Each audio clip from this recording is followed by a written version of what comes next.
Bonjour et bienvenue sur ma page Une vie sans limite. Alors pour ceux qui ne me connaissent pas, je me présente, je m'appelle Véronique, je suis coach de vie et je me suis donné comme mission pour 2016 de vous faire une vidéo par semaine.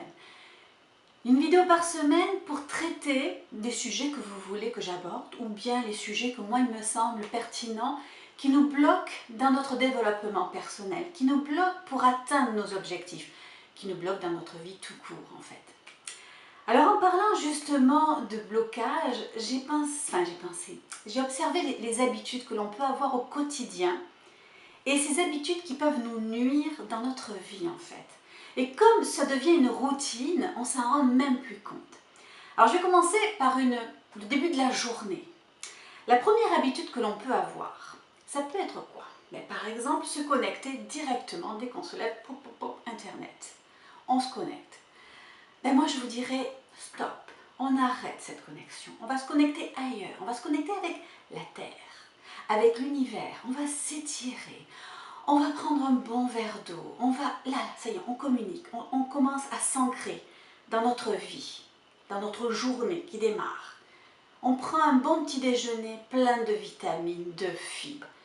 Et je vais rajouter une demi-heure d'oxygénation. On prend ses baskets et on va marcher tranquillement. Ouais, mais là, Véro, moi je suis pas du matin, alors ça me dit une demi-heure plus tôt. Ok, t'es pas du matin, c'est clair. Moi je suis très matinale. À 4h30, j'ai les deux pieds par terre. Il y en a qui ne le sont pas. C'est correct. Alors en ce cas-là, ta demi-heure du matin que tu ne peux pas faire, tu me la feras le soir. Mais par contre, tu pourras toujours me faire des étirements quand tu te réveilles, de prendre ton temps de ton réveil.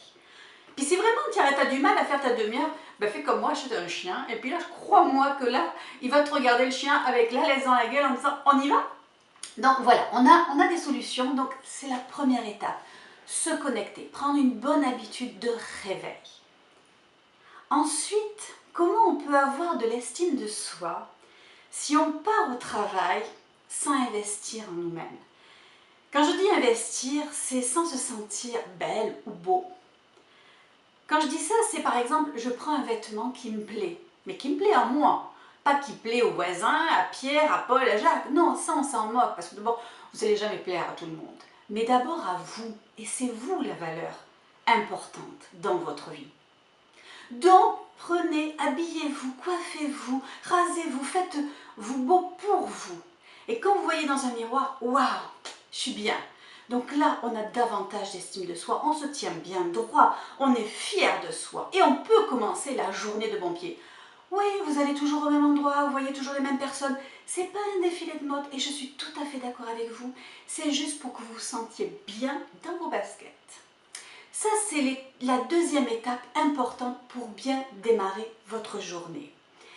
La troisième étape, c'est en fin de journée, quand vous rentrez du travail, bien fatigué.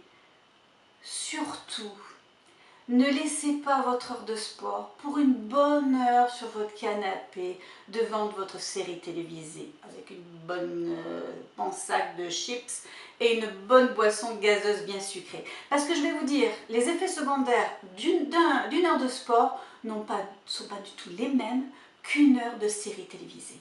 Donc surtout, ne sautez pas votre heure de sport hebdomadaire. J'espère qu'il y en a 2 heures dans la semaine de sport. Parce que souvent, on a toujours de bonnes excuses pour dire « j'y vais pas ». Mais sachez que si vous voulez avoir de la vitalité, si vous voulez atteindre vos objectifs facilement, avec beaucoup d'entrain, il faut prendre soin de votre corps. Ça en fait partie. Alors c'est sûr que si on vous invite au restaurant, moi la première, j'oublie l'heure de sport parce que bon, c'est le côté social, on est avec des amis et tout.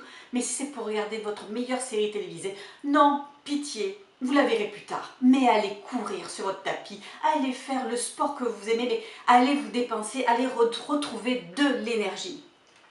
Donc ça, c'est également une chose importante. Après, ce qui est important, c'est de savoir si vous misez également sur votre bien-être. Quand je dis bien-être, c'est que, bon, j'espère pour vous que vous faites un travail que vous aimez, mais vous avez aussi une passion derrière. Et la passion, c'est peut-être 2 heures dans la semaine. Alors c'est pas énorme, c'est pas 30 heures non plus. Il faut vous octroyer du temps pour vous.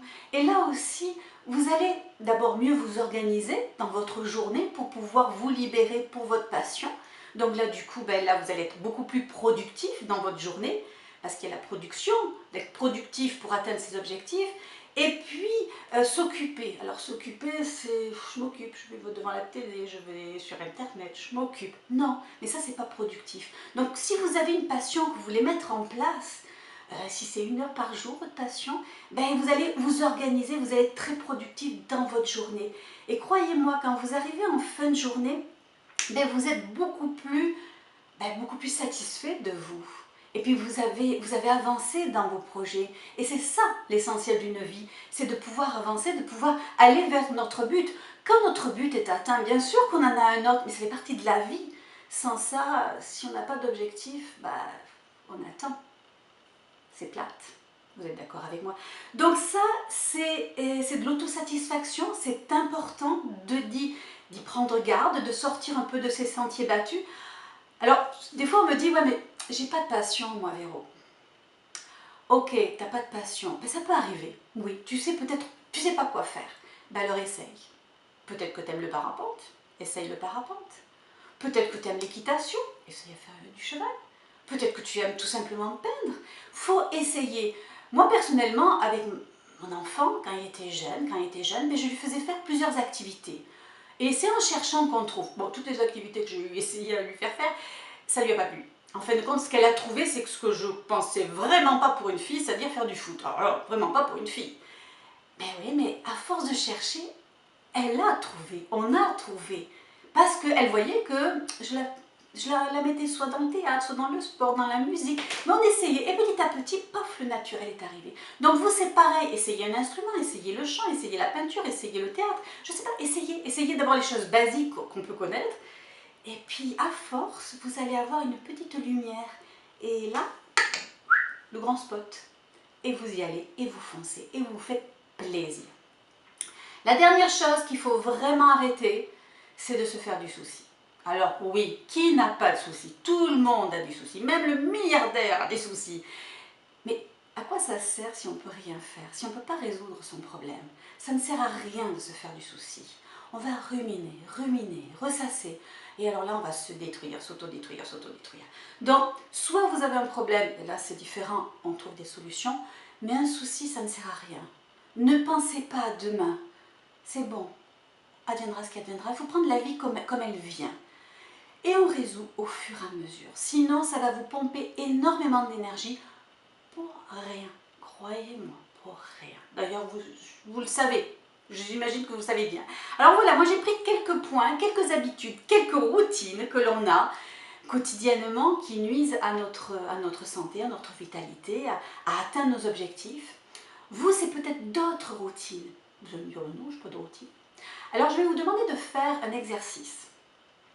Demain matin, vous allez prendre un papier, un crayon, et vous allez noter toutes les heures ce que vous faites, ce que vous avez fait.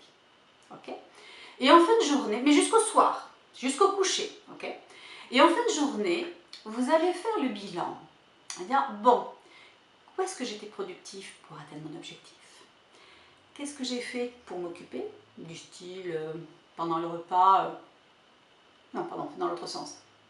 Je regarde mes comptes, mes amis sur Internet, ok? Donc je passe le temps, je m'occupe. Mais ça ne m'a rien apporté. Mais bon, je passais le temps, je me suis occupée. On peut s'occuper, ça c'est correct. Moi, la première, je m'occupe.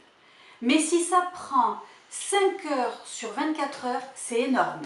Ou alors, il ne faut pas me dire, j'ai pas le temps de passer une demi-heure à faire une marche. J'ai pas le temps d'aller faire 1 heure de sport. Quand tu as passé 3 heures sur un compte à faire défiler. Je suis fatiguée. Non, tu n'es pas fatiguée pour faire ça. Donc, voyez la différence. Donc, faites le point de votre journée. Où est-ce que vous avez été productif? Combien de temps vous avez été productif? Car on l'est tous, si on veut. On peut faire beaucoup de choses si on veut. N'oubliez pas, les perdants ont des excuses, mais les gagnants, ils sont gagnants. Donc, sur ces belles paroles, je vous laisse faire le point de votre journée de demain. Si vous voulez, on peut en reparler en message privé. Sur ce, je vous souhaite de passer une très bonne semaine. À la semaine prochaine!